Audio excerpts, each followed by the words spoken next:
सहारनपुर से घर के बाहर सीटी बनाने को लेकर दो पक्षों में चली लाठियां। झगड़े में दोनों पक्षों के आधा दर्जन से ज्यादा लोग घायल। सूचना पाकर पुलिस मौके पर पहुंची। घायलों को कराया गया अस्पताल में भर्ती। पुलिस टीम दोनों पक्षों के 10 लोगों को लिया हिरासत में। कार्रवाई में जुटी पुलिस। थाना तीतरी इलाके के माधवपुर गाँव का मामला।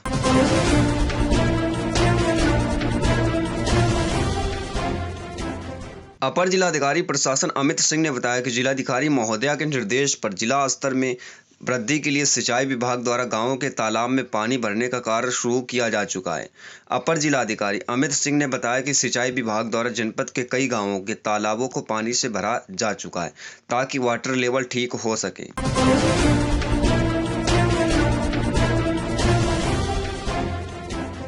कानपुर वाले रात में खिड़की बंद करके सोए।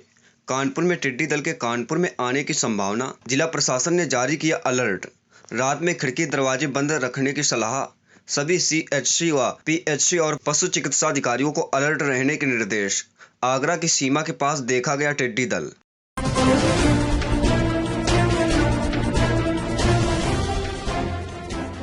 नए एडीजी राजीव सब्रवाल के कुर्सी संभालते ही ताबड़तोड़ मुठभेड़। मवाना क्षेत्र में पुलिस ने की मुठभेड़। मेरठ में आज तीसरी मुठभेड़। बाहर पटरी पर मेरठ एसओजी के प्रभारी तप्तेश्वर सागर मवाना पुलिस की बदमाशों के बीच मुठभेड़। एसबीआई की बैंक कैश लूटने के प्रयास करने वाले मुख्य अपराधी सचिन और 42 निवासी ग्राम सुराड़ा थाना मुरादनगर जनपद गाजियाबाद मुठभेड़ में गोली लगने से घायल। 50,000 का इनाम था घोषित। एक साथी फरार। अवैध असलाह और बाइक बरामद और मौके पर मौजूद।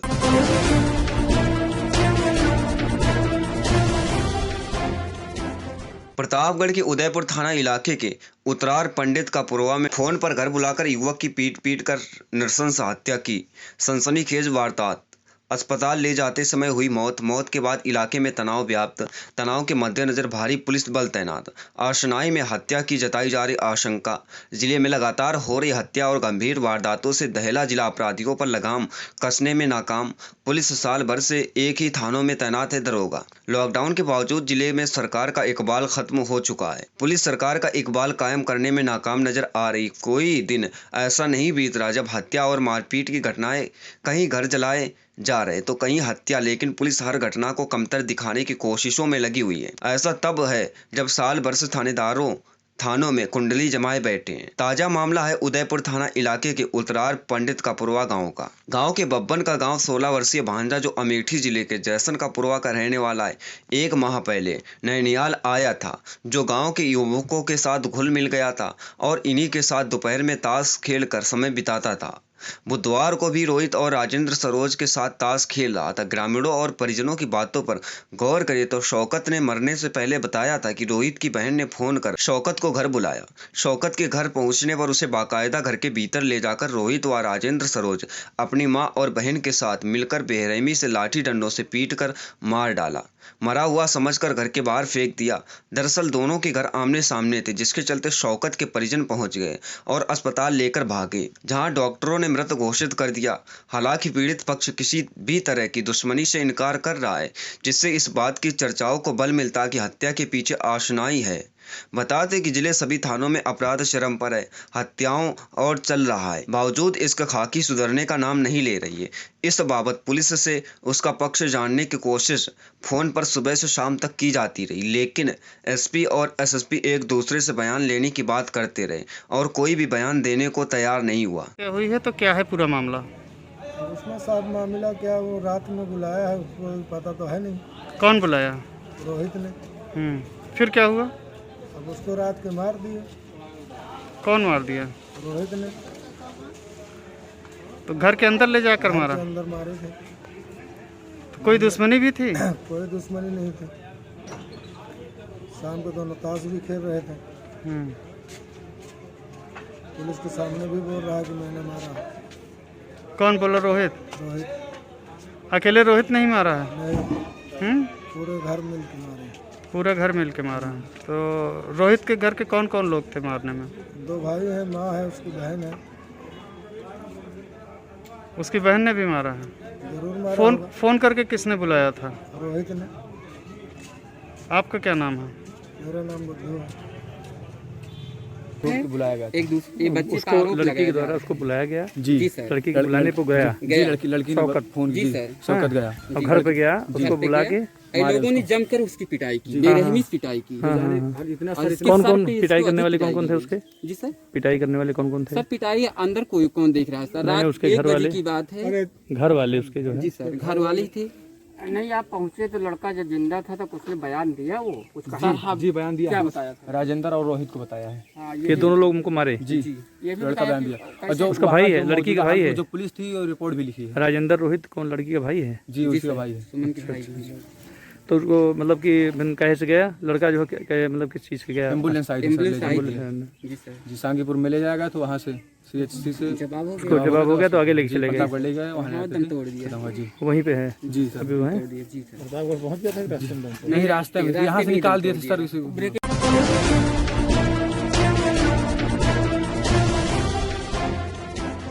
मेरठ नवागंतुक अपर पुलिस महानिदेशक मेरठ जोन श्री राजीव सबरवाल द्वारा जोन के सभी जनपदों के वरिष्ठ पुलिस अधीक्षक तथा पुलिस महानिरीक्षक मेरठ परिक्षेत्र एवं उप महानिरीक्षक सहारनपुर परिक्षेत्र की गोष्ठी की गई। गोष्ठी में सभी वरिष्ठ पुलिस अधीक्षक से जनपदों में कोरोना महामारी एवं उससे बचाव की वर्तमान स्थिति के विषय में जानकारी की गई। सभी को निर्देश दिए गए कि कोरोना महामारी के दृष्टिगत लॉकडाउन का कड़ाई से अनुपालन सुनिश्चित कराया जाए एवं साथ ही सभी पुलिस कर्मियों द्वारा ड्यूटी के दौरान कोरोना महामारी से बचाव हेतु पर्याप्त सतर्कता तथा मास्क, फेस मास्क, दस्ताने आदि का इस्तेमाल करते हुए बरती जाए।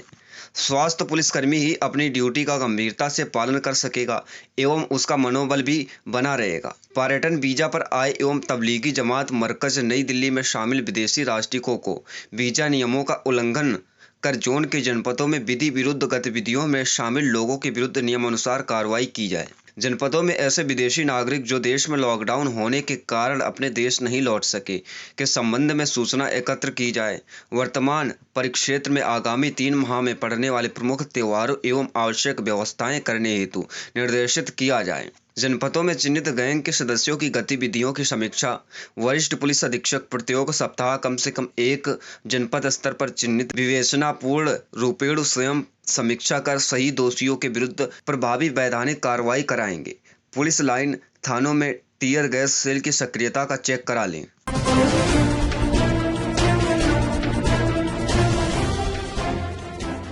लखनऊ के सरोजनी नगर में क्षेत्र घर में बाहर सो रहे युवक पर अज्ञात बदमाशों ने किया जानलेवा हमला। नादरगंज के गिंदन खेड़ा में रहने वाले सत्येंद्र यादव नाम के युवक पर धारदार हथियार से किया गया हमला। सत्येंद्र सिंह के सिर पर हमलावरों ने किए कई बार हमले में गंभीर रूप से घायल हुआ सत्येंद्र। गंभीर रूप से घायल युवक को भेजा गया ट्रॉमा सेंटर। थाना सरोजनीनगर क्षेत्र के अंतर्गत नादरगंज चौकी पड़ती है, वहाँ गिंदन खेड़ा एक गाँव है, उसमें सत्येंद्र कुमार यादव लगभग उम्र 24 वर्ष है। इनके परिजनों ने सूचना दी कि मेरे बेटे के सर पे किसी ने कुल्हाड़ी या किसी चीज़ से मार दिया है। तत्काल PRB और संबंधित थाना इंचार्ज वहाँ मौके पर पहुँचे, उनको अस्पताल ले जाकर एडमिट कराया गया है। परिवार से घटना के संबंध में जब जानकारी मांगी गई कि क्या कोई घटना है, कोई रंजिश है, अभी इस तरह की कोई सूचना उनके द्वारा नहीं दिया गया है। फौरी तौर पर उनको अस्पताल ले जाकर उनके इलाज की समुचित व्यवस्था की गई है। साथ में सभी विषयों पर पुलिस जाँच कर रही है। जो भी तथ्य सामने आएंगे उस पर आवश्यक कार्रवाई की जाएगी। अभी कोई परिवार ने तहरीर नहीं दिया।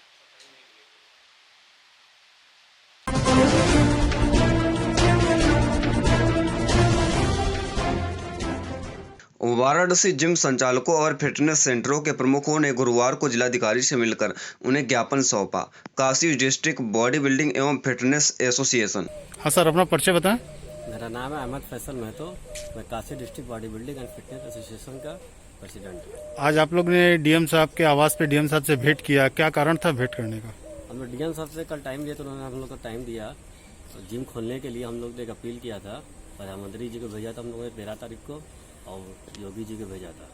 तो उसी लेटर को हम लोग मिलाकर डीएम साहब को अपना एक जो है प्रस्ताव भेजे हैं, उनको सुझाव दिए हैं और अपनी बातों को रखा है कि जिम को खोलने के लिए हम लोग अपील किया है। तो क्या वो बोले हैं डीएम साहब? डीएम साहब बोले कि आपकी बात हम ऊपर तक पहुंचा देंगे और जो भी ऊपर से ऑर्डर आएगा तो एडवाइजरी के साथ आप लोग को उसकी सूचना दे दी जाएगी और उम्मीद हम करते हैं कि जल्द से जल्द जिम खुलने का सरकार उनको परमिशन देगी। अगर देखा जाए तो अगर मान लीजिए आप लोग को ऑर्डर मिल जाता है तो क्या सोशल डिफरेंस का पालन करके अपनी जिम का आप ओपनिंग करेंगे? हम लोग ये सोचे मीटिंग किए थे तो फेडरेशन की ऑनलाइन मीटिंग किए थे, तो उसमें हम लोगों ने ये प्रस्ताव रखा है कि हर जिम वाले 1 घंटे का स्लॉट बनाएंगे जिसमें 8 से 10 नंबर एंट्री करेंगे।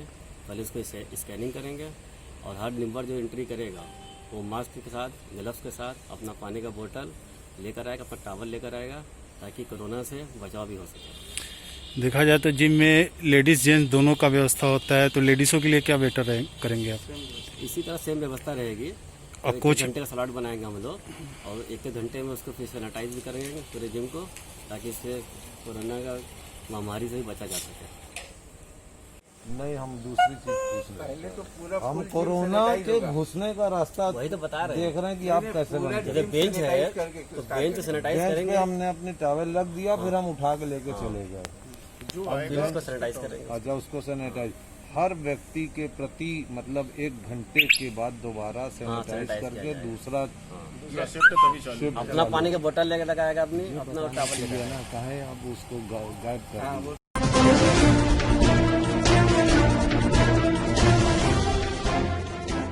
विकासनगर थाना क्षेत्र के गुलाचीन मंदिर के पास ओम साई पावन शुद्ध शाकाहारी भोजनालय में लगी आग। सूचना के बाद देर से पहुंची फायर ब्रिगेड ने बुझाई आग। स्थानीय पुलिस मौके पर मौजूद देखती रही तमाशा। धीरे धीरे आग बढ़ती हुई। विकासनगर थाना क्षेत्र का मामला।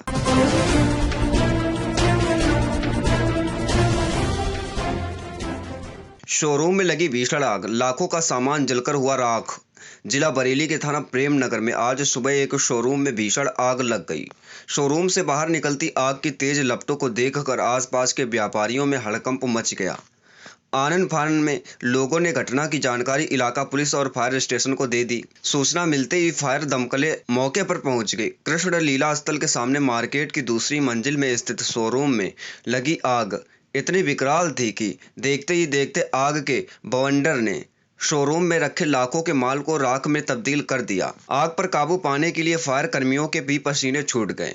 12 दमकलों की मदद से करीब 4 घंटे की कड़ी मशक्कत के बाद ही आग पर काबू पाया गया। वो तो गनीमत रही कि फायर कर्मियों ने समय रहते आग पर काबू पा लिया, वरना यह आग आसपास की दुकानों और शोरूमों को अपनी चपेट में लेकर बड़ी तबाही भी मचा सकती थी। शोरूम में आग लगने के कारणों का भी पता नहीं चल सका है, लेकिन आग लगने का कारण फिलहाल विद्युत शॉर्ट सर्किट को माना जा रहा है।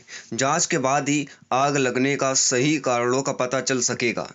देखो, जानना चाहेंगे सर कि किस प्रकार ये आग लगी थी और आग पर काबू पाया गया है, क्या पूरा मामला है? देखिए, अभी जो है जैसे आप देख रहे हैं आर्ट अरीना मेन है यहाँ पर, जो डेकोरेटिव आर्टिकल की ये शॉप है, काफ़ी बड़ी है और ऑलमोस्ट मतलब जो है ये 3 मंजिल पे है काफ़ी। तो इसमें से ही शुरू हुई है जो अभी प्रथम दृष्टया नज़र आ रहा है। तो इसमें जो मतलब 8 से 10 दुकानें अफेक्टेड हैं। तो हमारे द्वारा जो है 5 से 6 फायर टेंडर जो है परसाखेड़ा से मंगाए गए, यहाँ से मंगाए गए। तो चारों तरफ से और 2 से 3-2.5 घंटा हो गया है। तो अभी ऑलमोस्ट मतलब कंप्लीट है आग जो है, बस थोड़ा बहुत जो चिंगारी रह गई उनको बुझाने की वो चल रही है, तो कंप्लीट हो जाएगी। कारणों को पता चला अब कारण जैसे ही एक बार बुझ जाए तो फिर उसके बाद हम देखते हैं मतलब जो है तो इन्वेस्टिगेशन अपनी कर लेते हैं कि क्या कारण है इसका, बट वो देखने के बाद ही बताएंगे। और जैसे बुझाते हुए हमको लगा है कि अभी बैटरी इनकी जो है, जो इन्वर्टर लगे हुए हैं, अब इन्वर्टर इनके लाइव हैं अभी जो है, तो अभी वहाँ से ही शुरू करेंगे कि मतलब क्या कारण रहा है इसका। बड़ा भी कुछ नहीं है, अभी देख लें मतलब अभी जो बुझने के बाद हम बताते हैं इसको।